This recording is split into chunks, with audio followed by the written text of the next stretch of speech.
Hello students, आज इस video में हम आगे बात जो करने वाले हैं वो हम बात करने वाले हैं मॉर्फोलॉजी इन फ्लावरिंग प्लांट्स का।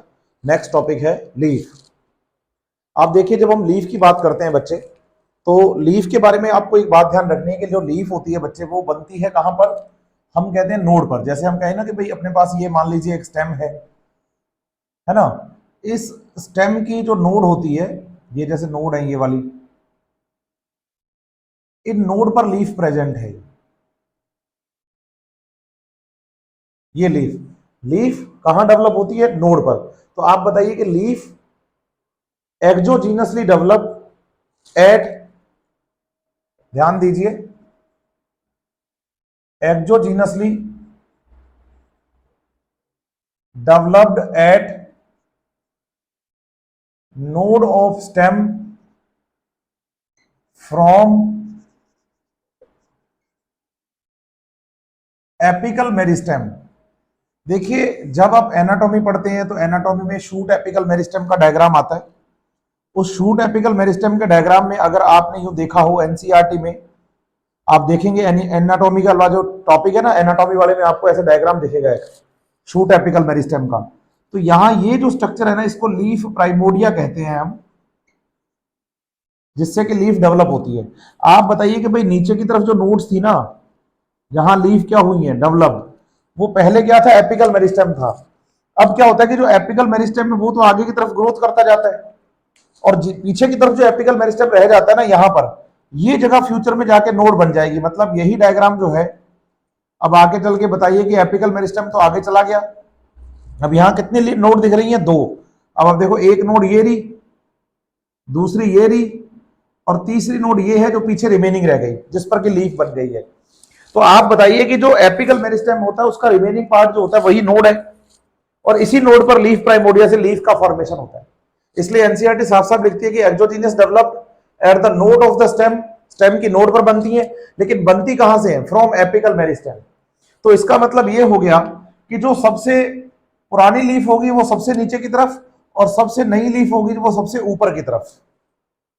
तो आप बताइए कि जब ओल्ड लीफ नीचे और यंग लीफ ऊपर की तरफ हो, तो इसे हम क्या नाम देंगे? तो हम बताएंगे कि भाई एक्रोपीटल मैनर है ये। तो आप बताइए, एक्रोपीटल मैनर में यहां लीफ जो है वो डेवलप होती है। मतलब जो नई लीफ है वो तो टिप की तरफ है, और जो पुरानी लीफ है वो हम बताएंगे कि भाई नीचे की तरफ है। तो इसका मतलब यंग लीफ ऊपर की तरफ जा रही है, तो इसे हम क्या बोल रहे हैं? हम इसे बोल रहे हैं कि भाई ये मैनर कैसा है, तो हम कहेंगे कि भाई एक्रोपीटल है। और डेवलप कहां से हुई है? एपिकल मेरिस्टेम से। अब इसमें एक बात का और ध्यान रखिए, जब हम लीफ की बात करते हैं तो आप बताइए कि जैसे हमने एक स्टेम का ये नोड दिखाया है, ये नोड है, इस नोड पर जो लीफ प्रेजेंट होगी, ये नोड है बच्चे, इस नोड पर जो लीफ प्रेजेंट होगी उसके आपको तीन पार्ट बताने हैं। तीन पार्ट बताने हैं। वो तीन पार्ट क्या क्या हैं? आप बताइए कि भाई लीफ जो है हम उसको तीन पार्ट्स में डिवाइड करते हैं स्ट्रक्चरल बेसिस पर। एक तो आप बोलेंगे लीफ बेस, ये बीच वाला जो पोर्शन है इसको कहते हैं पेटियोल, और ये जो आगे आपको दिख रहा है बच्चे, इसको कहते हैं lamina. Leaf base, petiole, lamina. Lamina को एनसीईआरटी ने लीफ ब्लेड भी लिखा है। इनके दूसरे भी नाम हैं, वो भी आपको ध्यान रखने चाहिए। लीफ बेस को हम हाइपोपोडियम कह देते हैं, पेटियोल को हम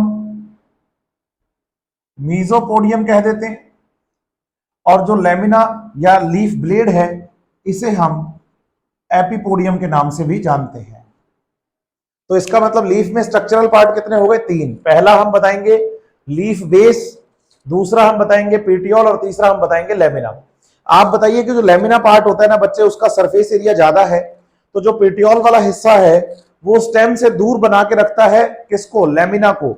और वो क्या करवाता है? एक्सपोज करवाता है लाइट के सामने लेमिना वाले पोर्शन को। सरफेस एरिया ज्यादा है। तो आप बताइए कि ये एक वेजिटेटिव ऑर्गन, एक वेजिटेटिव स्ट्रक्चर है प्लांट की। कौन? लीफ के लिए। तो बताइए, important vegetative structure of plant for photosynthesis. Leaf की बात करें तो क्या बोलेंगे, इंपॉर्टेंट वेजिटेटिव ऑर्गन या पार्ट या structure of plant for photosynthesis. बताइए फोटोसिंथेसिस के लिए इंपॉर्टेंट वेजिटेटिव पार्ट है, ऑर्गन है, स्ट्रक्चर है, कौन, लीफ। किसके लिए, फोटोसिंथेसिस के लिए। अब फोटोसिंथेसिस के लिए जरूरत किसकी होती है, लाइट की। तो आप बताइए लेमिना वाला पार्ट जो उसका सरफेस एरिया काफी है, तो जो पिटियोल वाला हिस्सा होता है वो पिटियोल क्या करता है, लीफ को स्टेम से दूर एटमॉस्फेयर में लाइट के सामने एक्सपोज करके रखता है, जिससे कि वो अपने आसपास के एनवायरनमेंट से इंटरेक्ट कर पाए। आप ये भी याद रखिए कि जैसे हम लीफ की बात कर रहे हैं, तो कई बार क्या होता है कि जैसे हम बात करें बच्चे सम लेग्यूम प्लांट्स की, एनसीईआरटी से जब आप पढ़ेंगे तो आपको पता चलेगा कि इन सम लेग्यूम प्लांट्स, यहां मैं अलग से लिख रहा हूं, in some legume plants leaf base is swollen, फूला हुआ होता है, कौन, लीफ बेस। और इस फूले हुए लीफ बेस को, स्वॉलन लीफ बेस को हम नाम देते हैं पल्विनस। मतलब ये हो गया कि भाई जो नोड है, इस नोड पर जब हम बताएंगे बच्चे की यहां लीफ प्रेजेंट है, लीफ बेस जो होगा वो लीफ बेस इसका क्या होगा, फूला हुआ होगा, बताओ आप। और इस फूले हुए लीफ बेस को हम नाम क्या देंगे, बताइए। इससे आगे कौन है, ये पीटियोल है और उसके आगे लेमिना है। ये जो फूला हुआ लीफ बेस है इसी को हम नाम दे रहे हैं क्या, पल्विनस। ये आपको किसमें देखने को मिलता है, तो आप बताते हैं कि पल्विनस जो है बच्चे वो हमें कुछ लेग्यूम प्लांट्स में देखने को मिल जाता है। तो आप बताइए कि पल्विनस का हो गया मतलब कि जो लीफ बेस है वो लीफ बेस स्वॉलन है, फूला हुआ है कुछ लेग्यूम प्लांट्स में। आप एनसीईआरटी पढ़ेंगे तो आपको वहां से पढ़ने को ये मिलेगा बहुत अच्छे से। दूसरा आपको याद करना है कि जो मोनोकोट प्लांट्स होते हैं, किसमें बात कर रहा हूं मैं, मोनोकोट्स में। यहां बता देता हूं आपको अलग से कि in monocots leaf base covered the main stem. Monocot में क्या होता है कि जो लीफ बेस होता है ना वो मेन स्टेम को कवर कर लेता है। मतलब ये बताइए कि जैसे ये नोड है, यहां पर जब लीफ बेस बनेगा तो लीफ बेस कुछ हाइट तक क्या करता है कि जो स्टेम होता है ना, मेन स्टेम, उसको कवर कर लेता है। और फिर यहां से आप बताइए पीटियोल, और पीटियोल के साथ लेमिना प्रेजेंट है। तो इसका मतलब कुछ हिस्सा ऐसा है इसका जिसने कि स्टेम को क्या कर लिया है, चारों तरफ से कवर कर लिया है। तो आप बताइए एनसीईआरटी ये भी लिखती है कि इन मोनोकोट्स लीफ बेस जो होता है वो कवर करता है मेन स्टेम को, मेन स्टेम को। अब आप अभी देखिए बच्चे, हम बात कर रहे हैं लीफ की। लीफ में स्ट्रक्चर तीन है, लीफ बेस है, पीटियोल है और लेमिना है। सही है बात या नहीं। आपको साथ ही साथ ये बात भी याद रखनी है कि जब लीफ की हम स्ट्रक्चर की बात करते हैं तो बेसिकली लीफ की जो शेप हम बताते हैं वो उनमें लेमिना के बेसिस पर बताते हैं कि जो लेमिना होते हैं वो लीव्स के डिफरेंट शेप के, डिफरेंट स्ट्रक्चर के आपको मिलते हैं। कैसे मिलते हैं उनकी बात मैं अभी आपसे करने वाला हूं। बच्चों जैसे हमने क्या बोला कि भाई जो लीफ है वो लीफ स्टेम पर डेवलप होती है। जैसे मान लीजिए हमने कहा कि भाई एक स्टेम है, ये स्टेम की नोड है, इस नोड पर ये लीफ बेस है और इस लीफ बेस से क्या निकल रहा है, हम कह रहे हैं कि भाई पेटियोल। और जो पीटियोल है वो आगे फॉर्मेशन कर रहा है किसका, लेमिना का। हम यही कह रहे हैं कि जो स्टॉक लाइक स्ट्रक्चर है वो पीटियोल है और उसके आगे फैला हुआ जो स्ट्रक्चर है बच्चे वो लेमिना है। तो इसको मैं बोल रहा हूं लेमिना, जिसको कि हमने लीफ ब्लेड भी कहा है। ये स्ट्रक्चर है बच्चे पेटियोल। और बताइए कि ये जो लीफ बेस है, इस लीफ बेस पर हमें कुछ एक्सटर्नल ग्रोथ दिखाई देती है कभी कभी कुछ प्लांट्स में। कुछ प्लांट्स में कभी कभी हमें इस पे क्या दिखती है, एक्सटर्नल ग्रोथ दिखती है। ये जो एक्सटर्नल ग्रोथ आपको यहां पर लीफ बेस पर दिखाई दे रही है, इन्हें आप नाम क्या देते हैं, स्टिप्यूल्स। स्टिप्यूल्स। और स्टिप्यूल्स का प्रेजेंस होना, तो आप एग्जांपल दे सकते हैं फाबेसी फैमिली का। फाबेसी फैमिली है हमारे सिलेबस में, तो फाबेसी फैमिली की जो लीव्स होती हैं बच्चे वो स्टिपुलेट लीफ होती हैं। आप बताइए अगर स्टिपुलेट एब्सेंट है, स्टिप्यूल क्या है, स्टिप्यूल एब्सेंट है, तो आप ऐसी लीफ को एग्ज स्टिपुलेट लीफ कहेंगे, एग्ज स्टिपुलेट लीफ। और बताइए कि ऐसा हमारे पास देखो तो ये 3 फैमिलीज हैं डिटेल में एनसीईआरटी जो करवाई है, फाबेसी है, सोलेनेसी है, लिलिएसी है। बोलो फाबेसी में लीफ जो होते हैं उनका स्टिप्यूल प्रेजेंट है, आप एनसीईआरटी देखेंगे तो आपको डायग्राम में स्टिप्यूल्स दिखेंगे, है ना। लेकिन आप बताइए कि इसमें अगर हम बात करें तो जो सोलेनेसी है, इस सोलेनेसी पर स्टिप्यूल नहीं होंगे, और दूसरा हम कहेंगे लिलिएसी, और लिलिएसी पर भी स्टिप्यूल्स नहीं होंगे, मतलब उनकी लीफ जो है वो एग स्टिपुलेट लीफ होंगी। इसी सीक्वेंस में जब हम आगे बढ़ेंगे तो अगला जो टॉपिक है बच्चे वो आपको ये देखना है, वो कह रही है एनसीईआरटी शुरू में ही बोल देती है, जब वो स्टार्टिंग शुरू करती है ना एनसीईआरटी, तो एक्सेंट ऑफ इंसिजन की बात करती है एनसीईआरटी। वो कह रही है कि जो लेमिना होता है, कौन, लेमिना, आप बताइए एक्सेंट ऑफ इंसिजन। इंसिजन का मतलब हो गया बच्चे कटाव, कि लीफ जो होती है ना उस पर कट लगते हैं साइडों में, लेमिना के किनारों पर। आप बताइए कि जैसे मैं कहूं कि भाई ये एक लीफ मैंने बनाई है, एक लीफ आप देखो मैं ऐसे बना रहा हूं, लेमिना की शेप देख लो आप,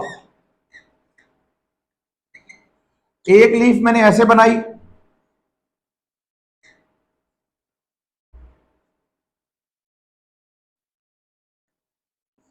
ये है किनारों पर लेमिना के लगने वाले कट।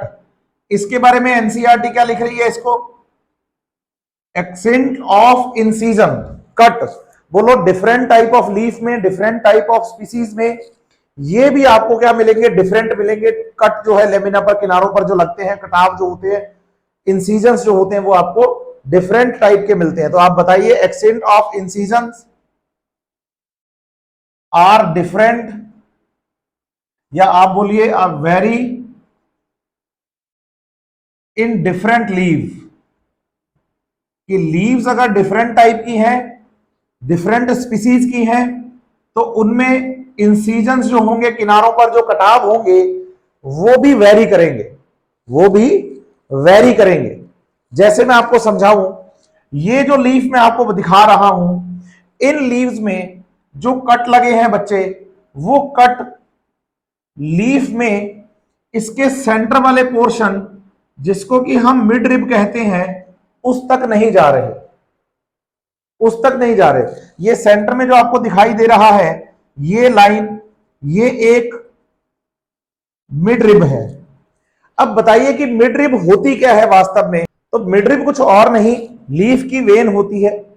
अब लीफ की वेन है तो इसके लिए हम जो टॉपिक पढ़ेंगे बच्चे, वो टॉपिक हम क्या पढ़ेंगे, वेनेशन। वेनेशन। आप बताइए कि जैसे ये एक लीफ है, इस लीफ का ये जो सेंट्रल पोर्शन होता है, अगर आपने लीफ देखी हो तो सेंटर में आपको यहां जैसे ये स्टेम पर लग रही है ना लीफ, इधर से ये लीफ बेस है, पीटियोल है, पीटियोल से आगे ये जो है बच्चे, ये बीच में जो दिख रहा है इसको वेन कहा जाता है। जो मेन वेन होती है ना, मेन वेन, उसको मिड रिब के नाम से जानते हैं हम। किस नाम से, मिड रिब के नाम से। इससे बताइए साइडों में वेन्स निकलती रहती है, ये लेटरल वेन्स हैं, फिर इन पर भी वेन्स निकलती हैं। इनका काम क्या होता है कि जो वेन वाला हिस्सा होता है इसमें आप बताइए कि वेसिकुलर बंडल्स प्रेजेंट होते हैं, जाइलम और फ्लोएम। अगर आप एक वेन का टीएस देखेंगे तो इस टीएस में आपको जाइलम और फ्लोएम दिखेंगे। ये जाइलम और फ्लोएम क्या करते हैं, इस पूरे लेमिना पार्ट में, क्योंकि सरफेस एरिया ज्यादा है तो पूरे के पूरे लेमिना पार्ट में वाटर और फूड और पीजीआर को ट्रांसपोर्ट करवा देते हैं। वाटर को, पीजीआर को और फूड को क्या करवाते हैं बच्चे, ट्रांसपोर्ट करवाते हैं, मिनरल्स को ट्रांसपोर्ट करवाते हैं पूरे लेमिना पार्ट में। और साथ ही साथ क्या करते हैं, ये लीफ को मैकेनिकल सपोर्ट भी देते हैं। आप देखो बच्चे, ये स्टेम है, लीफ बेस, पेटियोल और लेमिना। लेमिना वाला पोर्शन जो होता है वो फैला हुआ ज्यादा है, तो वो क्या है कि भाई एटमॉस्फेयर में सीधा ऐसे रहे, फैला हुआ रहे, उसके लिए वेन्स भी हेल्प करती है, क्योंकि वेन्स में प्रेजेंट होता है जाइलम, और जाइलम का मोस्ट ऑफ द पार्ट होता है डेड, और डेड होने की वजह से उसको वहां से क्या मिल जाती है, मैकेनिकल सपोर्ट। तो जो वेन्स होती हैं वो मैकेनिकल सपोर्ट भी करती हैं। जैसे ये लीफ है, इस लीफ के अंदर ये मिड रिब है, मतलब मेन वेन है, उससे निकल रही है लेटरल वेन, उस पर है वेनलेट्स। तो आप बताइए, इनका एक जाल फैल रहा है चारों तरफ, देखो ऐसे जाल फैल रहा है। इस टाइप के वेनेशन को हम क्या बोलेंगे, रेटिकुलेट वेनेशन। अब बताइए कि mainly reticulate venation is found in dicot plants. ये आपको डाइकोट्स में मिलता है। रेटिकुलेट जो होता है वो मेनली किस में मिलता है, डाइकोट्स में। लेकिन आपको यहां पर पैरेलल टाइप का वेनेशन भी याद करना है, और पैरेलल टाइप का वेनेशन जो होता है वो मेनली आपको मोनोकोट प्लांट्स में मिलेगा। पैरेलल में क्या होगा कि जैसे ये हम कह रहे हैं ना कि भाई लीफ लैमिना है, ये लीफ है, इसमें ये लीफ लैमिना है, तो इसमें जो मिड रिब होगी उससे जो वेन्स निकलेंगी ना, वो सारी की सारी वेन्स एक दूसरे के पैरेलल होंगी जितनी भी वेन्स होंगी। तो इस टाइप के वेनेशन को बोलेंगे पैरेलल, और इस टाइप के वेनेशन को बोलेंगे रेटिकुलेट। हालांकि इससे आगे भी इसका क्लासिफिकेशन होता है, लेकिन हमें इस वेनेशन के क्लासिफिकेशन को इससे ज्यादा नहीं पढ़ना, क्योंकि एनसीईआरटी में हमें बेसिक इतना ही पढ़ाया गया है वेनेशन की, भाई आप पैरेलल याद करो और साथ ही साथ आप याद करो कौन सा, रेटिकुलेट वेनेशन याद करो। तो वेनेशन आपको बस इतना ही याद करना है। अभी हमने बच्चों क्या पढ़ा, हमने कहा कि जो लीफ का लेमिना होता है, इसमें इंसिजन्स जो होते हैं, मतलब जो कट होते हैं लेमिना के किनारे पर, वो वेरी करते हैं डिफरेंट टाइप ऑफ लीव्स में, और ये कट जाते कहां तक है, मिड रिब तक मैक्सिमम। लेकिन इन लीव्स में ये कट देखोगे आप तो ये मिड रिब तक नहीं पहुंच पाए हैं। जो कट लगे ना लीफ पर, जैसे मैंने इस लीफ पर तो कट लगाए ही नहीं, तो आप बताइए कि भाई इन पे भी आप छोटे छोटे ऐसे कट्स लगा के ऐसे लीफ बना दीजिए, कहिए कि भाई कट जो है वो लगे तो हैं लेकिन वो मिड रिब तक नहीं गए कट्स, है ना। ऐसी लीव्स जिनमें कट्स जो होते हैं वो मिड रिब तक नहीं जाते, और जो मिड रिब है वो आपको यहां से सही सही दिखती है लीफ के अंदर, और फिर इससे लेटरल क्या निकलती हैं, वेन्स निकलती हैं। इन्हें आप सिंपल लीफ कहते हैं, सिंपल लीफ। ये एक ही लीफ है पूरी, समझ रहे हैं बात या नहीं। लेकिन आप बताइए कि अगर इनके ये कट, ये जो कट लग रहे हैं, ये कट अगर मिड रिब तक चले जाएं, तो ऐसी लीव्स को आप कंपाउंड लीफ कहते हैं, कंपाउंड लीफ कहते हैं। कंपाउंड लीफ में आपको एक तो याद करनी है पिनेटली कंपाउंड लीफ, और एक आपको याद करनी है पामेटली कंपाउंड लीफ। पिनेटली और पामेटली में क्या फर्क है मैं उसकी बात करता हूं आपके साथ। आप बताइए कि जैसे मान लीजिए ये एक स्टेम था, स्टेम की नोड थी, नोड पर ये पेटियोल था लीफ बेस के साथ, इसके आगे ये कौन है, बोलो मिड रिब है। अब मिड रिब पर क्या है कि जो कट लग गया ना लीफ में, वो कट कहां तक आ गए, बोलो मिड रिब तक आ गए, मिड रिब तक। जिससे क्या है कि लीफ का जो लेमिना है वो छोटे छोटे टुकड़ों में कट गया।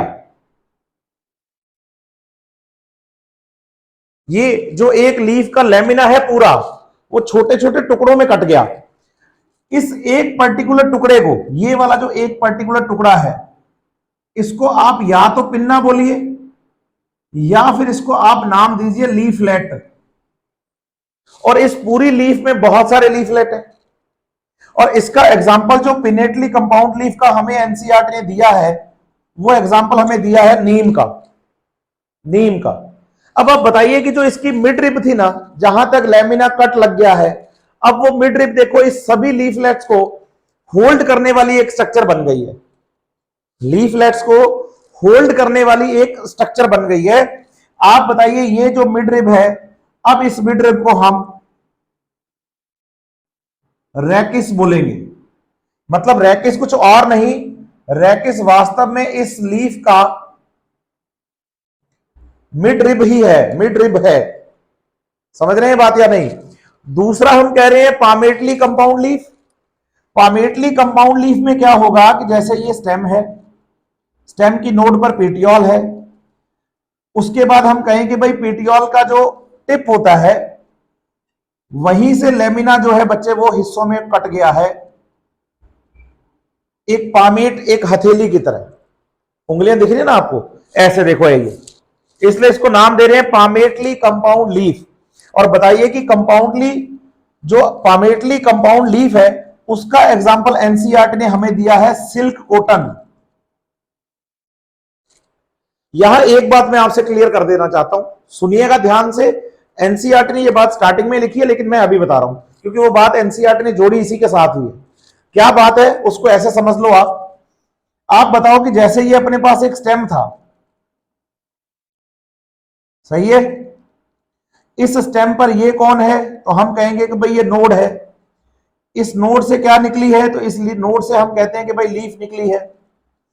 आप बताइए कि जहां पर नोड से लीफ निकलती है वहां जो बड पाई जाती है या जो बड बनती है, इस बड को हम एक्सिलरी बड कहते हैं। और ये एक्सिलरी बड फ्यूचर में एक नए स्टेम का फॉर्मेशन करेगी। मतलब स्टेम पर जब लीफ लगती है तो जिस नोड पर लीफ लगेगी उसके एक्साइल पार्ट से एक बड बनती है जिसको हम एक्सिलरी बड कहते हैं। और याद रहे कि जो एक्सिलरी बड है वो एक्सिलरी बड आगे चल के नए स्टेम का फॉर्मेशन करेगी।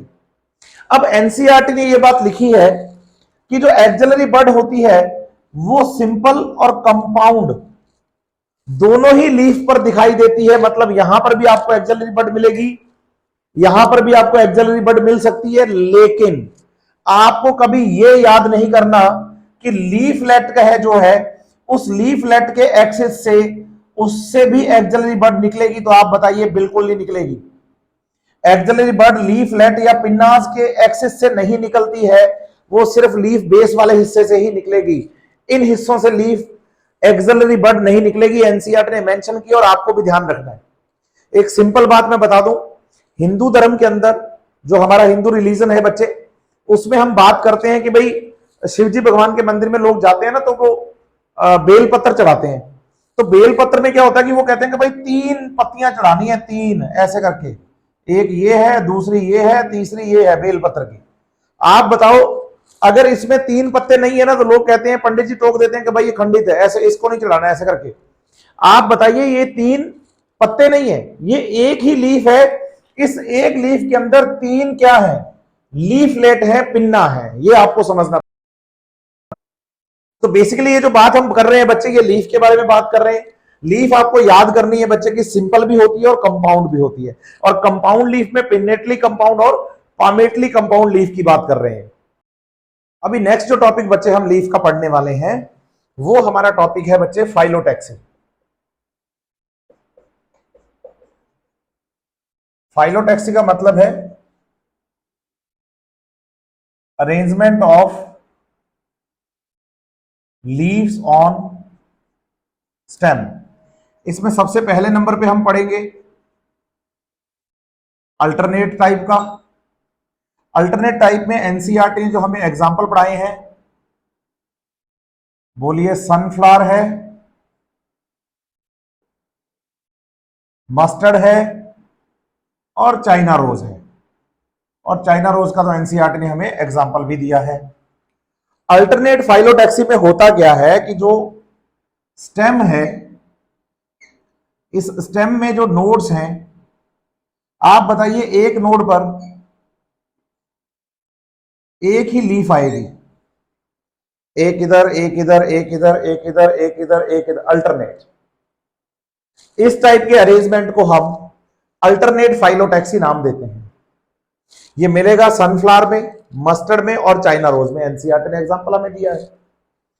नंबर 2 पे जो आपको याद करना है वो आप याद रखेंगे अपोजिट टाइप का।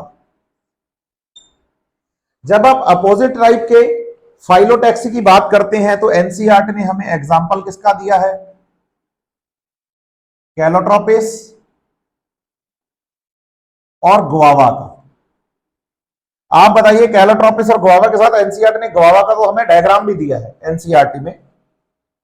क्या है कि भाई जो लीफ है, जैसे ये नोड्स हैं, बोलो हर एक लीफ नोड पर दो लीफ हैं आमने सामने, देखो ये इस टाइप की फाइलोटैक्सी को हम क्या बोलते हैं, अपोजिट टाइप। और एग्जाम्पल क्या क्या है, कैलोट्रोपिस है और गुआवा है, कैलोट्रोपिस है और गुआवा है। वहीं अगर हम बात करते हैं बच्चे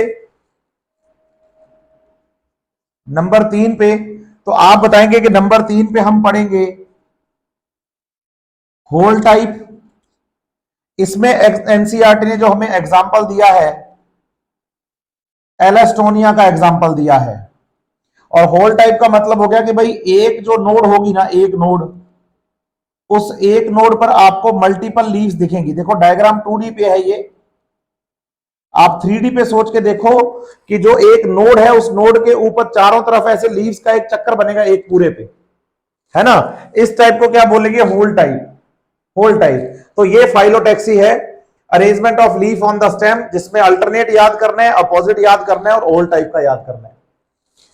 दूसरा जो हमें पढ़ना है बच्चे टॉपिक, वो हमें याद करना है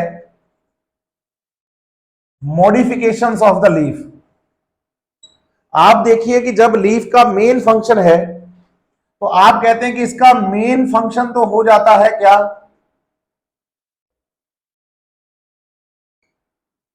फोटोसिंथेसिस। लेकिन जब लीफ फोटोसिंथेसिस के अलावा भी फंक्शन परफॉर्म करने के लिए अपने आप को मॉडिफाई कर ले, तो हम इसे मॉडिफिकेशन कहते हैं लीफ का। जिसमें नंबर 1 पे आपको याद करने हैं टेंड्रिल्स। मैं लास्ट लेक्चर में भी आपके साथ टेंड्रिल्स की बात कर चुका हूं। आप बताइए कि इसमें आपको एग्जाम्पल जो याद करना है, वो एग्जाम्पल आपको याद करना है पी का। जैसे कि मैं यहां वाइल्ड पी की बात कर लूं, तो आप बताइए कि जो पी का स्टेम होता है, उसकी जो लीव्स होती हैं, वो आगे आप बताइए कि स्पाइन टेंड्रिल्स में मॉडिफाई हो जाती है।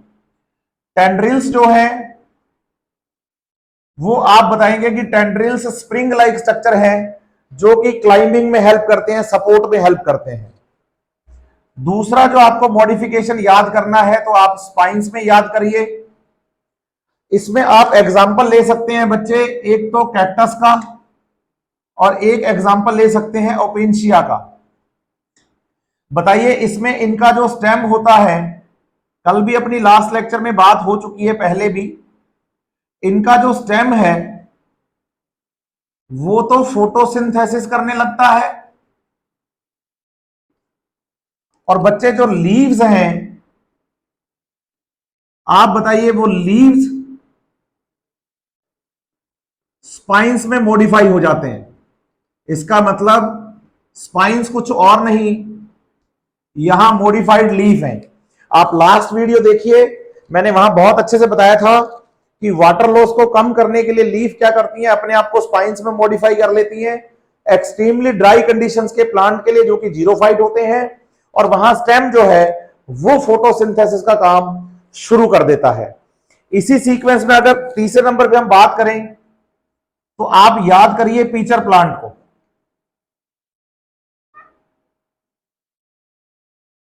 आप बताइए पीचर प्लांट जो है, ये एक इंसेक्टिवोरस प्लांट है।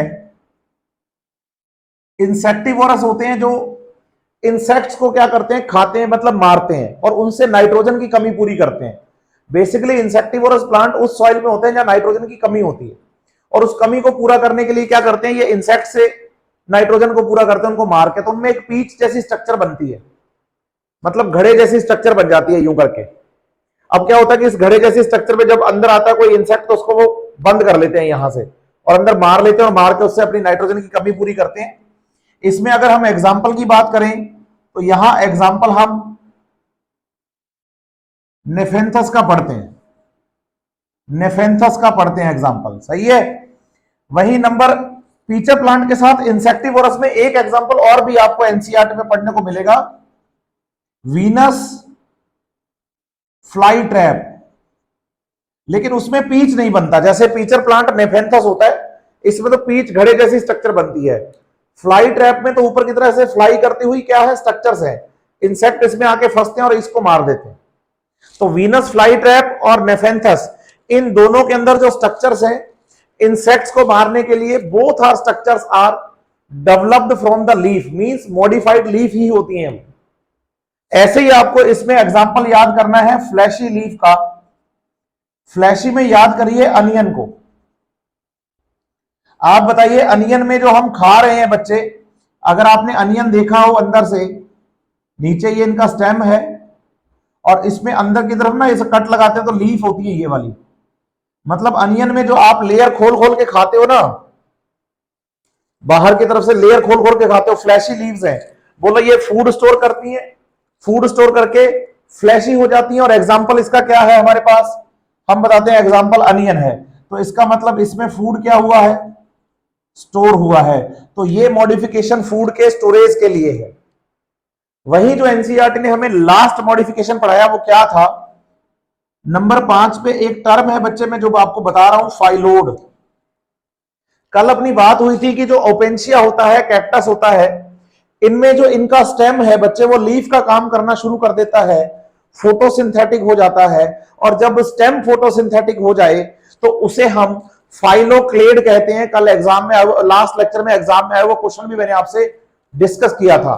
लेकिन अभी क्या है कि मैं फाइलोड की बात कर रहा हूं। इसमें एनसीईआरटी ने जो हमें एग्जाम्पल दिया है वो दिया है ऑस्ट्रेलियन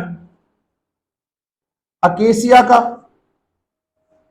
ऑस्ट्रेलियन अकेशिया में क्या होता है कि जैसे ये स्टेम है, सही है, इस स्टेम पर लीफ है और लीफ के साथ आप बताइए यहां लेमिना है। इनका आप बताइए कि जो लेमिना होता है वो शॉर्ट लिव्ड है। शॉर्ट लिव्ड होने की वजह से जो लेमिना है बच्चे वो तो हट जाएगा और जो पेटियोल वाला हिस्सा है वो लीफ का काम करना शुरू कर देगा। मतलब जो पेटियोल है वो ब्रॉड हो जाता है। मतलब ये कौन है, ये स्ट्रक्चर पेटियोल है। और जब पेटियोल ब्रॉड हो जाए और लीफ का काम शुरू कर दे तो इसे हम फाइलोड के नाम से जानते हैं, फाइलोड के नाम से जानते हैं। तो अगर स्टेम काम करे तो फाइलोक्लेड, और अगर बच्चे लीफ का, पेटियोल लीफ का काम करे तो फिर उसको हम क्या बोलते हैं, फाइलोड कहते हैं। चलिए एग्जाम में आए हुए कुछ क्वेश्चन हैं जो यहां मैं डिस्कस करता हूं लीफ के साथ आपके लिए। इन्होंने कहा 2019 में क्वेश्चन आया बच्चे कि which of the following show whorl phyllotaxy. आप बताइए कि भाई फाइलोटैक्सी में 3 है, अल्टरनेट, अपोजिट और होल टाइप। और 2019 में क्वेश्चन आया पेपर के अंदर कि भाई लिखा हुआ था कि which of the following show hold phyllotaxy. Option है मस्टर्ड, चाइना रोज, एलास्टोनिया, कैलोट्रोपिस। तो आप देखिए होल टाइप में एग्जांपल कौन है, एलास्टोनिया। तो इस क्वेश्चन का आंसर एलास्टोनिया जाएगा। फिर 2011 में भी क्वेश्चन आया था इस पे कि whorled simple leaves with reticulate venations are present in. बताइए एलास्टोनिया की जो लीफ होती है वो सिंपल होती है, रेटिकुलेट वेनेशन के साथ होती है, और इनमें फाइलोटैक्सी कैसी है, होल टाइप की है। इसलिए इस क्वेश्चन का आंसर भी एलास्टोनिया ही जाएगा। हालांकि ऑप्शन में एलास्टोनिया के साथ कैलोट्रोपिस, मस्टर्ड और चाइना रोज भी है, लेकिन आंसर क्या जाएगा, एलास्टोनिया। 2012 में क्वेश्चन आया था कि phyllode is present in. Question देखिए आप कि phyllode is present in, option में है ऑस्ट्रेलियन अकेशिया। ये फाइलोड है ऑस्ट्रेलियन अकेशिया, आंसर यही होगा। बाद में ओपेंशिया, तो ओपेंशिया में बोलो स्पाइंस का मॉडिफिकेशन पढ़ना है। एस्पेगेरस जो होता है बच्चे वो रूट के मॉडिफिकेशन के लिए पढ़ चुके हैं हम पहले ही। और यूफोर्बिया की जो बात करते हैं वो स्टेम मॉडिफिकेशन हमने कल पढ़ा, लास्ट लेक्चर में पढ़ा है ना। यूफोर्बिया के लिए बात करी थी हमने, ओपेंशिया, यूफोर्बिया, इनके बारे में हम बात कर चुके हैं। तो वो स्टेम का मॉडिफिकेशन, तो आंसर क्या जाएगा फाइलोड के लिए, ऑस्ट्रेलियन अकेशिया। 2015 में क्वेश्चन आया कि leaves become modified into spines. यहां देखो leaves modified into spines, cactus और ओपेंशिया ऑप्शन में दिख रहे हैं आपको।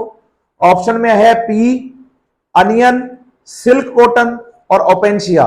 तो सिंपल आंसर सीधा जाएगा यहां से कि ओपेंशिया में लीव्स जो होती हैं बच्चे वो स्पाइंस में मॉडिफाई हो जाती हैं। तो आप देखिए आज इस वीडियो में हमने डिस्कस कर लिया है बच्चे लीफ और लीफ के मॉडिफिकेशंस और उससे रिलेटेड स्ट्रक्चर्स को। नेक्स्ट वीडियो जो मैं आपके लिए लेके आऊंगा बच्चे वो इन्फ्लोरेसेंस पर होगी, और उसके बाद हम फ्रूट और सीड को भी पढ़ेंगे। And then we discuss about the families. 4 family है हमारे पास, 3 एनसीईआरटी ने डिटेल करवाई है, फाबेसी, सोलेनेसी और लिलिएसी। एक फैमिली और है जो कि एनसीईआरटी ने इंट्रोडक्शन में पढ़ाई है, फ्लोरल डायग्राम और फॉर्मूला के साथ, वो है ब्रेसिकेसी, जिसको क्रूसीफेरी के नाम से भी जानते हैं। ये सब हम अच्छे से पढ़ेंगे। आप क्वेश्चन प्रैक्टिस ज्यादा से ज्यादा करिए, एनसीईआरटी बेस्ड स्टडी करिए और जल्दी से मेडिकल कॉलेज में जाइए। Best of luck.